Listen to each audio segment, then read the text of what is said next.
ఎన్టీఆర్‌కి TDP party నుంచి భారీ ఆఫర్. జూనియర్ ఎన్టీఆర్‌కి టీడీపీ పార్టీ నుంచి మంచి పదవి లభించినట్టుగా అయితే తెలుస్తోంది. జూనియర్ ఎన్టీఆర్ తెలుగుదేశం పార్టీలోకొస్తే ఇవ్వడానికి ఏ పదవైనా సరే మేము సిద్ధమే అని చెప్తున్నారట. యంగ్ ఎన్టీఆర్ ఓకే అంటే తన కోసం ఇవ్వడానికి ఎంత పదవికైనా సరే మేము సిద్ధం అంటున్నట్టుగా అయితే చెప్తున్నారు. కాబట్టి ఈ విషయాలు కూడా ఒక్కసారిగా సంచలనంగా మారుతోంది. జూనియర్ ఎన్టీఆర్‌ని రమ్మని చెప్పి మరి ఆయన కోసం భారీ పదవిని ఆఫర్ చేయడానికి సిద్ధంగా ఉన్నట్టుగా అయితే సమాచారం. కాబట్టి ఇప్పుడు సోషల్ మీడియాలో సైతం ఈ విషయాలు ఒక్కసారిగా సంచలనంగా మారుతోంది. ఇక జూనియర్ ఎన్టీఆర్ వస్తే రాబోయే రోజుల్లో మంచి నిర్ణయాలు తీసుకొని భారీగా విజయం సాధించడానికి అంతా కూడా ఎదురు చూస్తున్నట్టుగా అయితే సమాచారం. కాబట్టి రాష్ట్ర వ్యాప్తంగా ఈ విషయం కాస్త సోషల్ మీడియాలో సంచలనంగా మారుతోంది.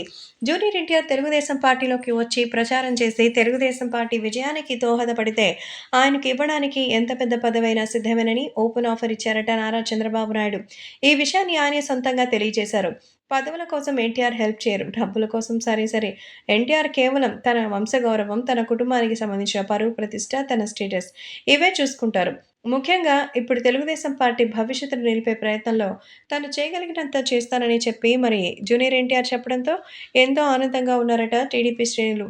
అంతేకాదు ఆయనకి మంచి పదవి ఆఫర్ చేయడంతో, నాకు పదవులు ముఖ్యం కాదు, టీడీపీ గెలుపే ముఖ్యమని జూనియర్ ఎన్టీఆర్ అయితే, ఎలాంటి పదవి ఆపేక్ష లేకుండానే రాజకీయాల్లో సపోర్ట్ చేస్తానని నిర్ణయం తీసుకున్నట్టుగా అందరూ చెప్తూ ఉన్నారు. సో, జూనియర్ ఎన్టీఆర్‌కి కావాల్సినటువంటి గ్రోతు, అలాగే మంచి భవిష్యత్తు ఉంది. ఆయన కేవలం వచ్చేది తెలుగుదేశం పార్టీ భవితవ్యం కోసం మాత్రమే.